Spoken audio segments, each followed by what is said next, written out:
Back here on GMA, and you're looking live at St. Peter's Square there in Vatican City, where crowds have been gathering to honor Pope Francis.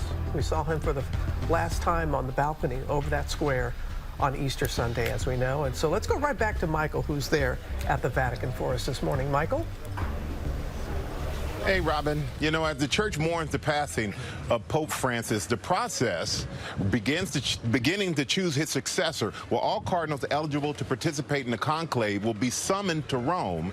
And of 252 cardinals, 135 are eligible, making this the largest and most diverse conclave on record, many appointed by Francis himself. Father John Wauck is here to discuss the conclave with us. But first, here's a look at the process steeped in symbolism and secrecy.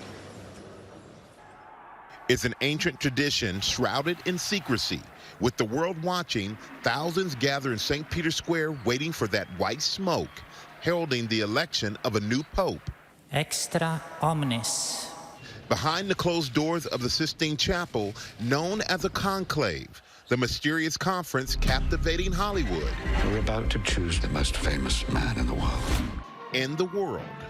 After Pope Francis is laid to rest, the process to replace him will begin. After they have an opening mass, they meet in the Sistine Chapel. They have generally 2 votes in the morning, 2 votes in the afternoon, until they reach a 2/3 majority and know that at that point they've elected a pope.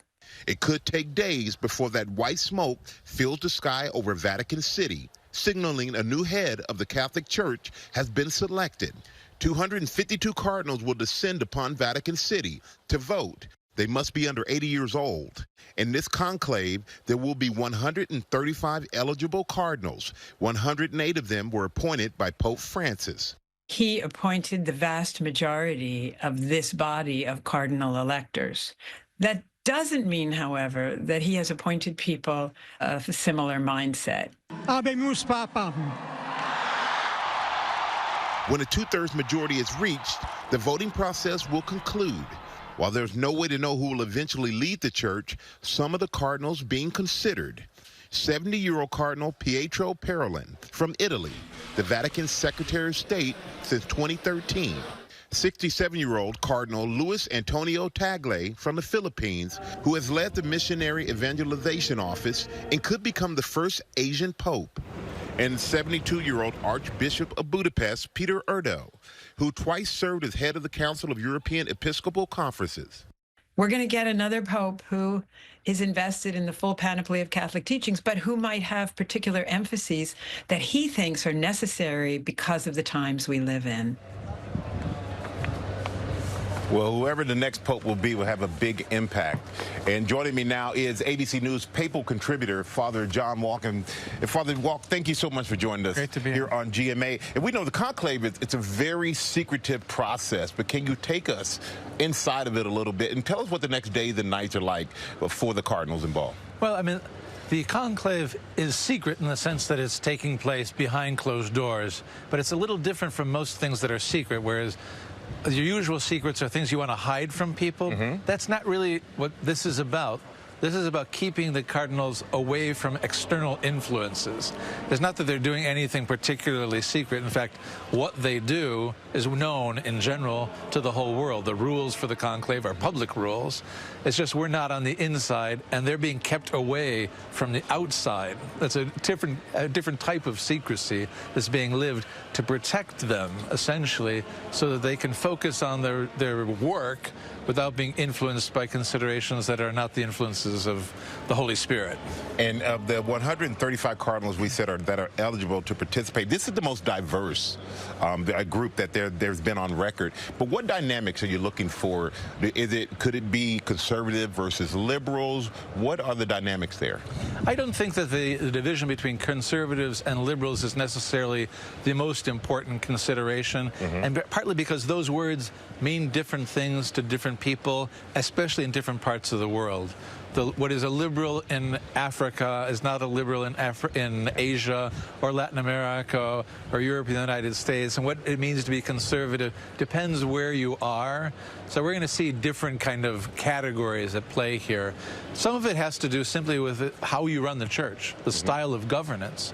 That really doesn't have an ideological or a sort of even theological dimension to it. It's a question of who is capable of exercising the very difficult role of being the head of 1.3 billion Catholics of all these different countries and nationalities and points of view. It's a huge job, and just the talent, the administrative talent, really, to take that is on. often a central issue. Yeah. Is there anyone you feel has an inside track, and could we see the first American Pope? Well, I think there's a number of considerations. One would be you want to look for someone, probably look for someone who has experience running a major diocese. If you're thinking about the capacity to run the church, right? On the other hand, maybe you're looking for someone who's a more prophetic figure, someone who's guided by their life of prayer and their contact with God, right? A man of obvious holiness, right? Might be a candidate as well.